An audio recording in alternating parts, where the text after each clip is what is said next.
Assalamualaikum warahmatullahi wabarakatuh. Halo teman-teman semua, kembali lagi di mata kuliah Pengauditan 1 dengan dosen ampuh Ibu Elsa Fitri Amran, SE, MM, MSI. Baiklah teman-teman, hari ini kami dari kelompok 2 akan membahas materi yaitu audit syariah. Terlebih dahulu, perkenalkan anggota dari kelompok 2. Yang pertama yaitu Atika Mengsariozu dengan NIM 1830403011, Ella Febrianti 183040301128, dan yang terakhir Mayang Anizar dengan NIM 1830403057. Baiklah, dalam materi audit syariah kita akan membahas 9 indikator. Yang pertama, definisi audit syariah. Yang kedua, audit syariah dan review syariah. Yang ketiga, tujuan audit syariah. Yang keempat, ruang lingkup audit syariah. Yang kelima, fungsi eksternal audit syariah. Yang keenam, proses audit syariah. Yang ketujuh, pendekatan audit syariah. Yang kedelapan, perencanaan audit syariah. Dan yang terakhir adalah komponen laporan audit syariah. Mari kita dengar penjelasan ke setiap indikator pembahasan. Baiklah, saya akan menjelaskan tentang definisi audit syariah. Secara umum, auditing berarti upaya sistematis dan terencana untuk memastikan bahwa seluruh tujuan, prosedur, dan pelaksanaan berbagai objek audit telah dilaksanakan sesuai dengan standar syariah dan dilakukan oleh pihak yang ditunjuk dan berkompeten melaksanakannya. Audit syariah untuk melihat dan mengawasi, mengontrol dan melaporkan transaksi sesuai aturan dan hukum Islam yang bermanfaat, benar, tepat waktu, dan laporan yang adil untuk pengambilan keputusan. Audit syariah merupakan suatu proses yang sistematis untuk memperoleh bukti yang cukup dan relevan untuk membentuk opini apakah subjek yaitu personil, proses, kinerja keuangan, serta non-keuangan yang konsisten dengan aturan syariah dan prinsip-prinsip yang diterima secara luas oleh masyarakat Islam. B. Audit syariah dan review syariah. Audit syariah dan review syariah. Review syariah bertugas untuk melakukan penilaian rutin kepada kepatuhan operasi, bisnis, urusan, dan aktivitas lembaga keuangan syariah dengan persyaratan syariah. Lalu tim review harus melapor kepada Dewan Direksi, Komite Syariah, dan manajemen senior secara teratur. Sedangkan audit syariah bertugas memberikan penilaian independen atas kualitas efektivitas pengendalian internal lembaga keuangan syariah, sistem manajemen risiko, proses tata kelola serta kepatuhan keseluruhan operasi, bisnis, urusan, dan kegiatan lembaga keuangan syariah.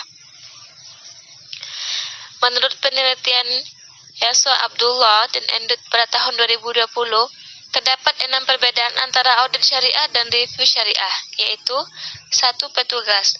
Proses audit dan review syariah dilakukan oleh petugas yang memenuhi syarat di bidang audit dan review. Untuk pelaksanaannya, audit syariah dilakukan oleh auditor internal yang profesional dan memiliki kualitas dan pengetahuan mengenai keuangan syariah. Sementara petugas review syariah harus memiliki gelar di bidang syariah seperti usul fikih dan fikih muamalat.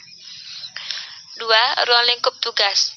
Ruang lingkup audit syariah memang lebih luas dibandingkan review syariah, karena mencakup keseluruhan proses, seluruh transaksi dan entitas, sementara review syariah hanya berfokus pada aspek mikro dan fungsi kepatuhan syariah dan persyaratan syariah saja. 3. Peran. Audit syariah lebih berfokus pada pengendalian internal, untuk memastikan apakah pengendalian internal cukup kuat agar tidak timbul masalah dengan kepatuhan syariah. Sementara, review syariah berfokus dalam memastikan agar bank atau lembaga keuangan selalu mematuhi persyaratan dan prinsip syariah. 4. Teknologi.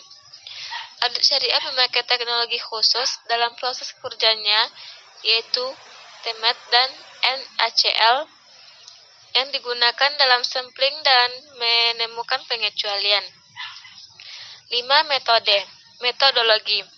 Dalam berpedoman kepada SGF, dan standar yang dikeluarkan oleh Bank Negara Malaysia juga IIA Audit Syariah memiliki metodologi yang lebih sistematis dan terstruktur. Review syariah berpedoman kepada SGF 2011, SGPD 2019, dan pedoman yang dibuat oleh review syariah sendiri yang diakui oleh negeri. 6. Pelaporan dan independensi.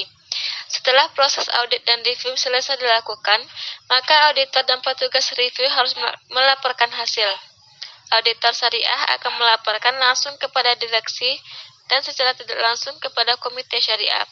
Sementara review syariah harus melapor secara langsung ke komite audit dan juga secara administratif ke manajemen. Review syariah bertindak sebagai titik rujukan bagi auditor internal untuk mengonfirmasi dan mengklarifikasi untuk masalah syariah. Nah, pada intinya, audit dan review syariah memiliki peran masing-masing dengan tujuan yang sama, yaitu memastikan kepatuhan syariah dari sebuah lembaga keuangan syariah. Perbedaan yang dimiliki oleh kedua organisasi ini saling melengkapi dalam menjalankan tugasnya masing-masing. Selanjutnya, tujuan audit syariah. Tujuan audit syariah adalah memastikan kesesuaian seluruh operasional suatu entitas syariah dengan prinsip dan aturan syariah yang digunakan sebagai manajemen dalam mengoperasikan entitas syariah tersebut. Auditing AAOIV untuk audit pada lembaga keuangan syariah mencakup 5 standar, yaitu 1. Tujuan dan prinsip, 2. Laporan auditor, 3. Ketentuan keterlibatan audit, 4. Lembaga pengawas syariah, 5. Tinjauan syariah. Secara operasional, tujuan audit dalam Islam yaitu 1. Menilai tingkat penyelesaian dari suatu tindakan, 2. Memperbaiki kesalahan, 3. Memberikan reward atas keberhasilan pekerjaan, dan terakhir 4. Memberikan punishment untuk kegagalan pekerjaan. Di sini saya akan menjelaskan tentang poin D, yaitu ruang lingkup audit syariah. Menurut Hanafiyah 2010 menjelaskan bahwa ruang lingkup audit yang dicangkup dalam audit syariah lebih luas dibandingkan dengan audit konvensional.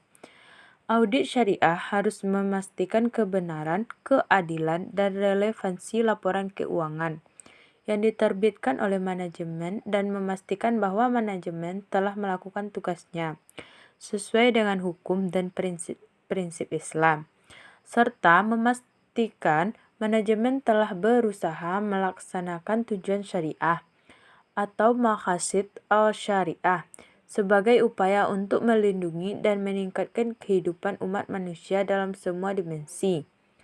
Sedangkan menurut Yaqub dan Dollah 2012, ruang lingkup audit syariah lebih luas yaitu mencakup social behavior atau pelaku sosial dan kinerja organisasi termasuk hubungannya dengan seluruh stakeholder.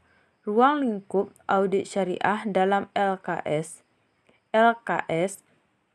yaitu laporan keuangan, operasional, struktur organisasi dan manajemen, dan sistem informasi teknologi. Berdasarkan penjabaran di atas, diketahui bahwa ruang lingkup audit syariah bukan hanya terkait aktivitas ekonomi dan laporan keuangan manajemen, namun juga mengaitkan pengaruh sosial dan lingkungan dalam proses pengauditannya. Hal ini tidak lepas dari hukum Islam yang memang secara luas mengatur setiap sendi kehidupan manusia. Dan tujuan besarnya adalah mempertemukan antara konsep audit dengan maqasid syariah. Yang E yaitu fungsi audit eksternal syariah.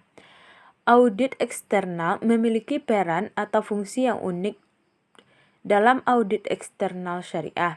Bukan hanya berperan dalam melakukan audit keuangan, tetapi juga melakukan syariah compliance test untuk memastikan kepatuhan syariah dari perusahaan atau LKS.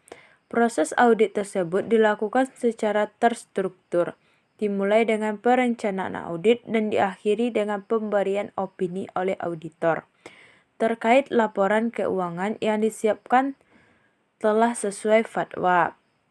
AAOIFI, serta standar dan praktik akuntansi yang berlaku dalam negeri yang bersangkutan. Selanjutnya yaitu proses audit syariah. Berdasarkan Syariah Governance Framework, proses audit syariah mensyaratkan auditor internal syariah untuk merumuskan rencana audit yang meliputi pemahaman kegiatan bisnis lembaga keuangan Islam, menyusun program audit internal yang komprehensif, memperoleh sumber-sumber syariah yang relevan, dan melakukan proses audit secara berkala untuk mengimplementasikan proses audit syariah yang efektif. Auditor syariah internal harus memiliki akses penuh ke bukti audit lembaga keuangan Islam. Area yang dapat diaudit mencakup 1. Penilaian sistem pengendalian internal, yang kedua, sisa kepatuhan syariah, dan yang ketiga, audit informasi produk dan pelaporan. Indikator selanjutnya yaitu pendekatan audit syariah. Terdapat 5 pendekatan audit syariah. Yang pertama, pendekatan prinsip halal dan haram. Pendekatan ini menempatkan prinsip-prinsip syariah pada aturan legal yang fundamental seputar transaksi bisnis dan keuangan yang dinilai benar. Yang kedua, pendekatan akad.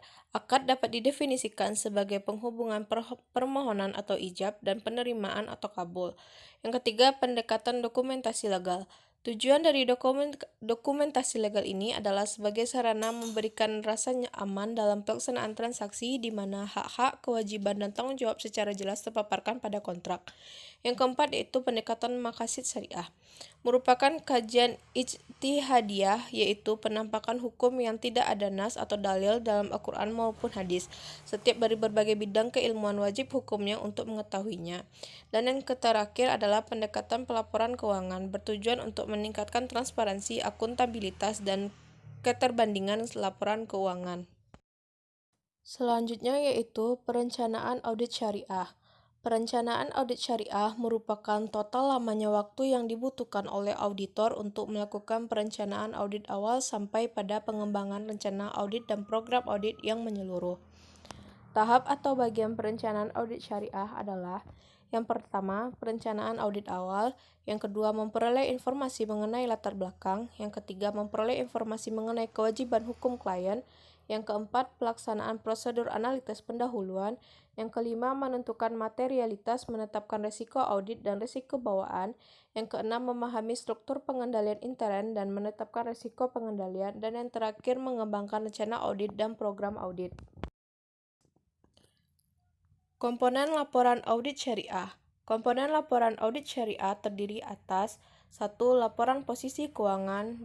Laporan laba rugi komprehensif, 3. Pelaporan perubahan ekuitas, 4. Laporan arus kas atau laporan arus dana, dan yang terakhir catatan atas laporan keuangan. Baiklah, terima kasih atas perhatiannya. Kami dari kelompok 2 mengucapkan terima kasih dan semoga materi yang kami paparkan tadi dapat bermanfaat bagi kita semua. Wassalamualaikum warahmatullahi wabarakatuh.